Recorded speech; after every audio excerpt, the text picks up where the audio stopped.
त्याच्या एक ओबीसीचे जर 4 नेतेपैकी एक कारखानदार एक मुंडे साहेब एक खोटा निभार होता तुम्हाला सांगतो सर, म्हणून त्याच्या काही थोडेफार त्यांना करता आलं, कारण ते यायला मेचत नव्हते, सगळ्या समाजाला धरून होते ते, मुस्लिम समाज कोणता समाज असू द्या, मुंडे साहेबांनी बीड जिल्ह्यामध्ये ज्या नाही त्या समाजाचा आमदार केला मुंडे साहेबामुळं झाला, आणि ह्याच मुंडे साहेबामुळे जे आमदार झाले त्यांनीच मुंडे साहेबाची पोरगी पाडली.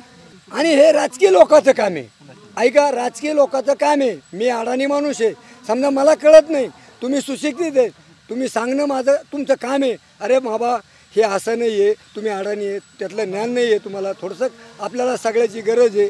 हे कोणाचं काम आहे? हे राजकीय पुढाऱ्याचं काम आहे. समजून घेणं, जनतेत मिसळून राहणं. अहो कमून तुम्ही हे करता, रक्त तुमचं माझं काही वेगळं निघणं का? तुम्ही मागासवर्गीय आहेत, काळं रक्त निघन, मी वंजारी आहे, माझं पांढरं निघन, हे माळी आहेत यायचं काही का लाल निघन? कुठलाही रक्त एक निघणार. कुठल्या झाडाला पाला आला तरी हिराच पाला येतो, त्याला पिवळा पाला येत नाही. आणि त्या पिवळ्या पाल्याला जात वेगळी नसती, जात एकच असती, पण वाण वेगळा असतो. त्या वाणामुळं शेजारचं बिघडतं, वाण नाही म्हणून गुण लागला, हिऱ्या शेजारी पिवळा बांधला ते काय म्हणे तसं ही गोष्ट काय झाली. हे नालायक जी आलं, ह्या नालायकांनी तुम्हाला सांगतो महाराष्ट्रात आपल्या अति वाईट परिस्थिती करून ठेवते. आणि ही परिस्थिती आवरण्याकरता कोण आहेत? फक्त एक राजकीय पुढारी आहेत. राजकीय पुढाऱ्याशिवाय आवरत नाही. मुस्लिम समाजाला द्या, का पाडा यांती जलील, का पाडा? तो काय माणूस नव्हता का तो? का पाडा येईनी? का भुमरे नाही भुमरे जेव्हा हे वाटतं, आणि जलील ना यावा या काय डसत होता का सगळ्याला? हां, आता हे तिरमाली पारदी ह्यो समाज बघा तुम्ही, ह्या समाजाची काय कुठं पाल ठोकलं, आला पाऊस गेलं पाल उडून का लेकरं बाळं चालले लोकांच्या शाळेत, धार्मिक शाळेत किंवा याच्यामध्ये जावं लागतं. याचा विचार करा ना हो तुम्ही. अहो माझ्या पोटापुरतं मी आज लिहून देतो, माझ्या पोटापुरतं आहे, मला नको आहे आरक्षण. माझ्या जागेवर एखादा गरीब बसतं ना, ह्याला महत्त्व आहे. आता तुम्हाला सांगतो मोदी राशन फुकट देतो, कोणा मोदी, आणि 100 एकरवाले तर त्या दारिद्र्य शेत नाव आणि फुकट राशनला कोणी घेऊन जाते, तर इकडं 5 रुपये 10 रुपये किलो नाही किती. अरे तुम्ही म्हणा ना, तुम्हाला भरपूर दिलं आणि ते देतोय फुकटचं, गरीबाला खाऊ द्या, 2-2 किलो शिल्लक द्या ज्या गरीबाला. ही नीती राहिली नाही या लोकांची. हां, राशन यायच्याकडं तुम्हाला सांगतो, कुपन यायच्याकडं, सरपंच यायच्याकडं, ग्रामपंचायतपासून तर मुख्यमंत्र्यापर्यंत हेच. नाल्या खातेत, राशन खातेत, हा सगळ्याला द्या उलून. हा अहो त्याचा अधिकार आहे, तो आज आपल्या देशात राहतोय. हा त्याचा अधिकार आहे, त्याचा द्या ना, द्या ना, घ्या मिळून तुम्ही मिसळून त्याला. पण तुम्हाला वाटतं नको मुस्लिम बी उमेदवार मोठा व्हायला नको आहे, म्हणजे ओबीसीमध्ये एखादा खासदार आमदार नको मोठा व्हायला, खासदार तरी आपला झाला पाहिजे. खासदार आमदार झाला का कारखाना त्याच्या नावावर आणता आलाच पाहिजे. अहो का म्हणते हे चंद्रकांत खैरे किती वर्ष आमदार राहिले, खासदार राहिले, कम नाही एखादा कारखाना त्याला दिला यांनी. साखर सम्राट शरद पवार होते, कम नाही दिला. हा ओबीसीला दिले का यांनी? बरोबर आहे ना. कायद्याच्या नियमाने यांनी कायद्याच्या हिशोबाने जर घेतलं आणि मिळलं तर नक्कीच. आज जर यांनी समजा जात नियमांना केलीच सरकारने पूर्ण टोटल केलीच, तर त्याला थोडंफार मिळेल. आहे ते 51% आहे ना आपल्याला समजा ते दिलेलं, त्याच्यामध्ये सगळेच अगदी गोर गरीब जनता बसन. जर समजा जात नियमांना केली का तर 100% आर्थिक निकष.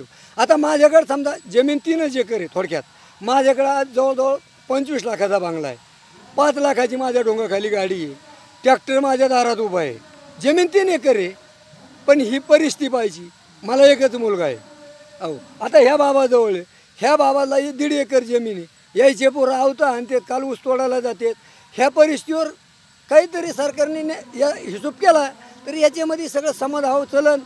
हे जी टेट निर्माण झालेलं आहे अजूनही पण जुळण्याचं सरकारच्याच हातात आहे, ह्या पुढाऱ्याच्या हातात, मेन पुढाऱ्याच्या हातात आहे.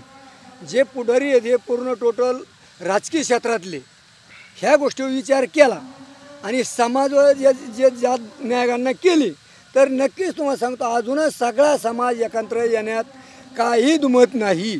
आणि ह्या मूर्खासारखं जर बोलत राहिलं आता हे का आज निर्माण होत राहणार. सकाळी काय म्हणतो मी धनगर समाजाला मी 6 महिन्यापासून बोलतो आणि मग 6 महिन्यापासून बोलतो पुन्हा मग म्हणजे ते बोलून पुन्हा काय म्हणतो मी तर ओबीसीतूनच आरक्षण घेणार आणि मग धनगर समाजाला 6 महिन्यापासून तू आरक्षण देतो आणि मी मुस्लिम समाजाला पण आरक्षण देणार. एक आरक्षणाचा हे होणार आहे मी.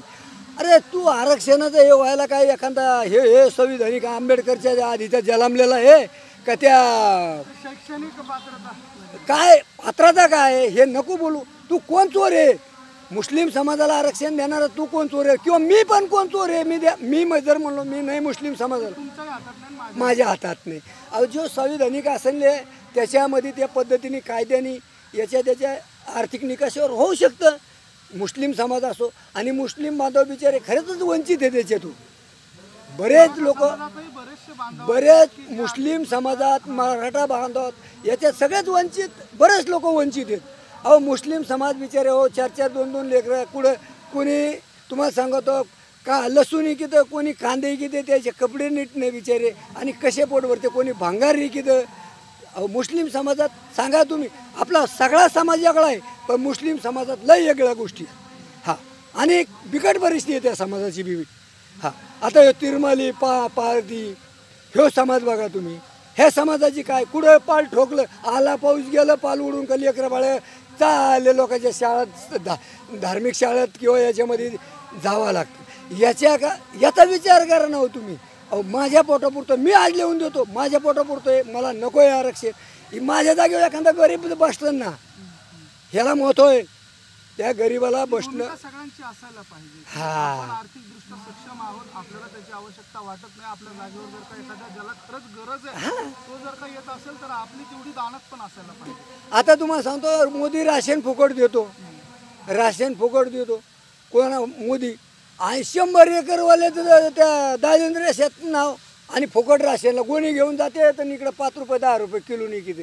अरे तुम्ही म्हणा ना तुम्हाला भरपूर दिलं आणि ते देतोय फुकटचं गरीबाला खाऊ द्या 5-2 किलो शिल्लक द्या ज्या गरीबाला. ही नीती राहिली नाही या लोकांची. हां राशन यायच्याकडं तुम्हाला सांगतो कुपन यायच्याकडं सरपंच यायच्याकडं ग्रामपंचायतपासून तर मुख्यमंत्र्यापर्यंत हेच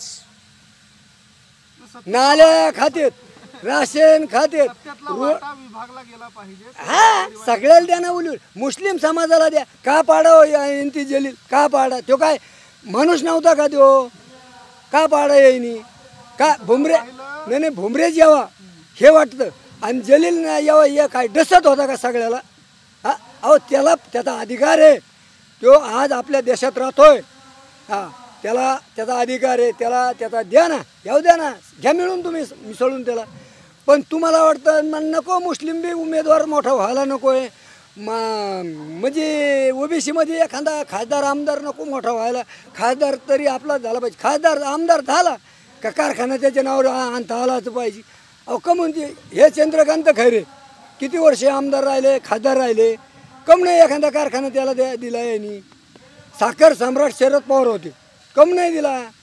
हा ओबीसीला दिले का यांनी. चुकून जरी एखादा समजा वंचित किंवा ओबीसी मधनं एखादा गेला वरती तर द्या ना ती पात्रता द्या. तुम्हाला जी पात्रता आहे ती त्याला पण द्या. काय तुम्हाकडे जे 100 कारखाने आहेत ना त्याच्या एक ओबीसीचे जर 4 नेते पाहिजे 1 कारखाना द्या ना. एक मुंडे साहेब एक खोटा निभार होता तुम्हाला सांगतो सर म्हणून त्याच्या काही थोडेफार त्यांना करता आलं कारण ते यायला मेचत नव्हते सगळ्या समाजाला धरून होते. ते मुस्लिम समाज कोणता समाज असू द्या मुंडे साहेबांनी बीड जिल्ह्यामध्ये ज्या नाही त्या समाजाचा आमदार केला मुंडे साहेबामुळं झाला आणि ह्याच मुंडे साहेबामुळे जे आमदार झाले त्यांनीच मुंडे साहेबाची पोरगी पाडली. हे सगळे राजकीय गणित आहेत. हा धन्यवाद.